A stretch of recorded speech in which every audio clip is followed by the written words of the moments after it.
Assalamualaikum warahmatullahi wabarakatuh. Halo semuanya, perkenalkan nama saya Dina Fitria dengan nomor induk mahasiswa F1C421066.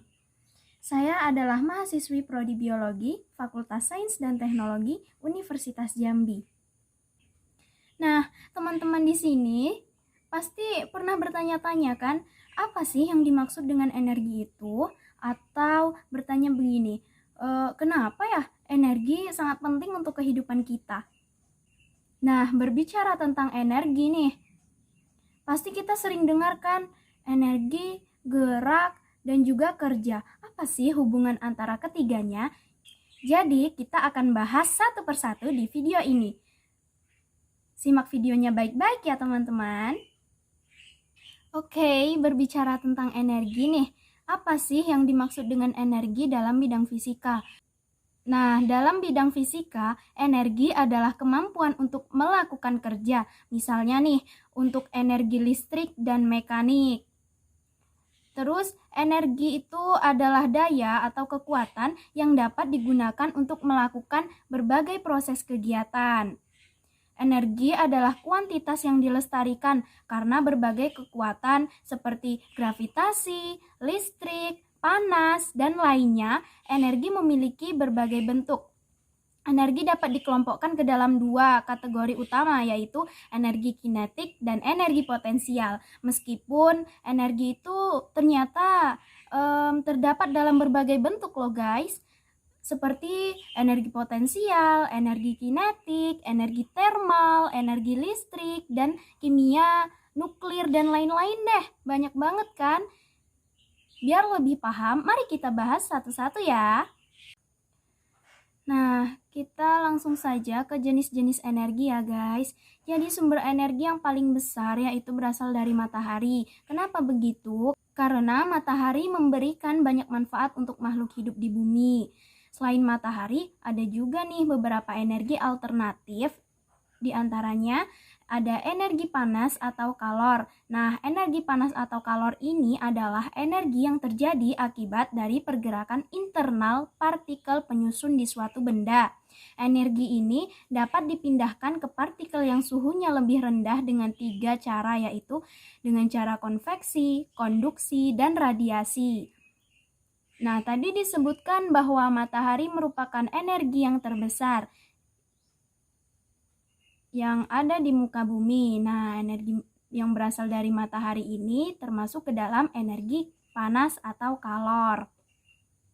Yang kedua ada energi bunyi, yaitu energi yang terjadi karena getaran partikel di udara sekitar bunyi. Semakin kuat sebuah getaran, maka energi bunyi yang dihasilkannya juga akan semakin besar. Misalnya, gendang yang dipukul keras menghasilkan getaran besar sehingga bunyinya lebih besar juga.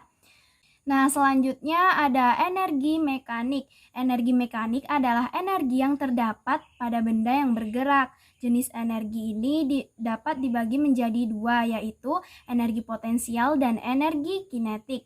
Apa sih energi potensial itu? Energi potensial adalah energi yang dihasilkan oleh suatu benda di posisi tertentu pada saat melakukan usaha. Misalnya nih, bola diangkat ke atas, kemudian dilepaskan hingga bola kembali ke posisi semula.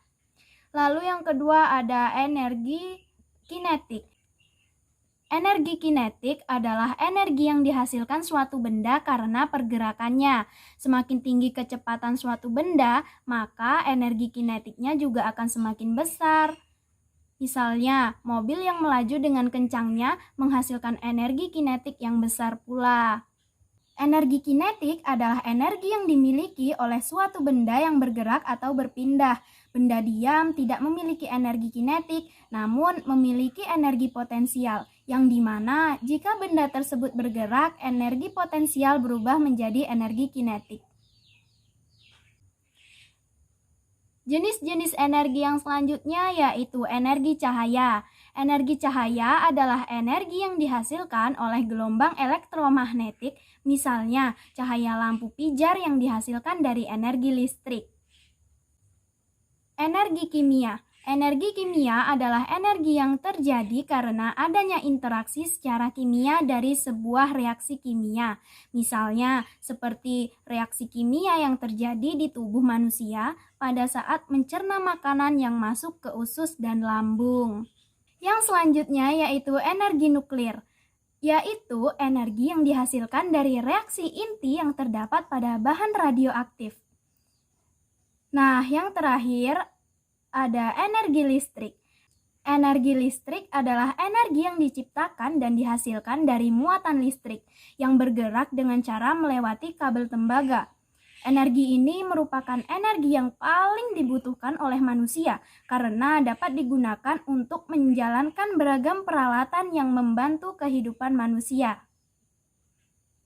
Kita lanjut ke hukum kekekalan energi.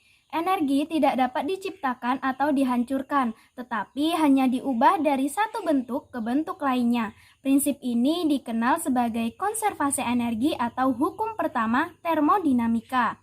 Dengan demikian, energi total alam semesta selalu tetap konstan. Satu bentuk energi dapat diubah dengan mudah ke bentuk yang lainnya. Misalnya, baterai mengubah energi kimia menjadi energi listrik. Nah, contoh lainnya, sebuah kotak meluncur menuruni bukit. Energi potensial yang dimiliki kotak tersebut dari yang terletak tinggi diubah menjadi energi kinetik dan energi gerak. Saat kotak melambat hingga berhenti melalui gesekan, energi kinetik dari gerakan kotak diubah menjadi energi termal yang memanaskan kotak dan lereng. Nah, kita sudah mengenal apa itu energi. Selanjutnya kita harus mengetahui sifat-sifat energi secara umum. Jadi, segala jenis energi yang ada di alam ini sifatnya kekal atau tidak dapat diciptakan atau dimusnahkan. Namun, energi juga dapat diubah atau dikonversi bentuknya menjadi energi yang lain. Energi adalah sifat kuantitatif yang harus ditransfer pada sebuah objek atau yang memanaskan suatu objek. Sifat energi diantaranya yaitu sebagai berikut. Nah, sifat dari energi itu ada transformasi energi. Apa sih transformasi energi? Transformasi energi yaitu energi yang dapat diubah ke bentuk yang lain. Misalnya, di saat alat setrika, energi listrik diubah menjadi panas. Transfer energi adalah sebuah energi pada material atau tempat dapat ditransfer ke material tempat lainnya. Misalnya, pada proses memasak air, energi panas dari api ditransfer ke panci logam, sehingga panci itu panas dan dapat mendidihkan air, sehingga membuat air menguap. Yang selanjutnya adalah perpindahan energi. Hampir sama nih dengan transfer energi. Energi yang ada di suatu benda dapat bergeser ke benda yang lainnya oleh gaya atau energi mekanik. Yang selanjutnya kekekalan energi. Jadi, energi yang ada di seluruh alam tidak dapat dimusnahkan atau diciptakan. Nah, di awal tadi sudah disinggung nih, apa sih hubungan antara energi, gerak, dan juga kerja. Jadi, semua bentuk energi berkaitan dengan gerak. Misalnya, setiap benda memiliki energi kinetik jika bergerak. Nah, dari pernyataan berikut, sudah ada bayangan belum nih teman-teman? Apa sih hubungan antara energi dan gerak? Oke, agar lebih memahaminya lagi, kita lihat contoh berikut ini ya.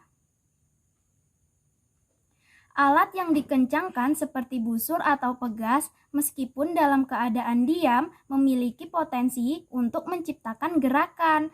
Dengan kata lain, alat seperti busur dan pegas mengandung energi potensial karena konfigurasinya.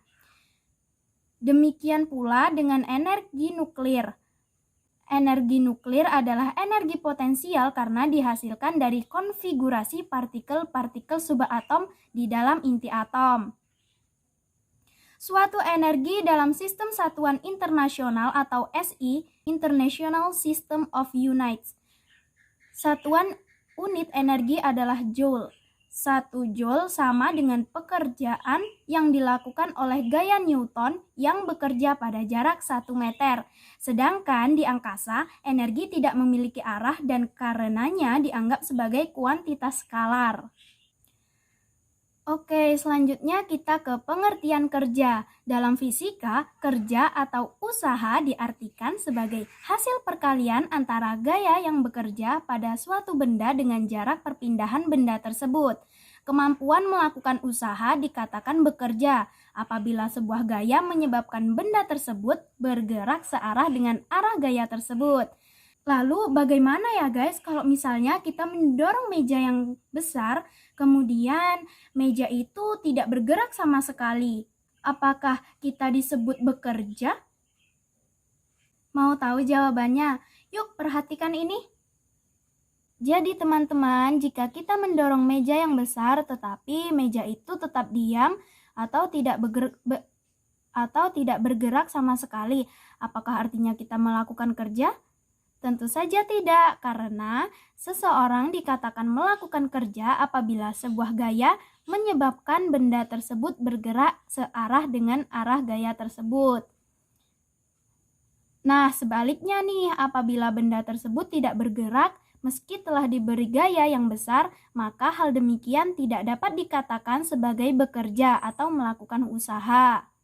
Nah, barusan kita sudah belajar tentang energi, gerak, dan juga kerja. Bagaimana? Apakah sudah paham atau masih bingung nih? Saya meminta maaf yang sebesar-besarnya apabila terdapat kesalahan atau kekurangan dari penjelasan saya tadi. Mari kita sama-sama belajar, dan jika ada yang kurang atau teman-teman ngerasa, wah ini salah nih, atau wah ini kurang nih, silahkan beri komentarnya ya guys. Saya Dina Fitria, Prodi Biologi Fakultas Sains dan Teknologi, pamit undur diri. Wassalamualaikum warahmatullahi wabarakatuh.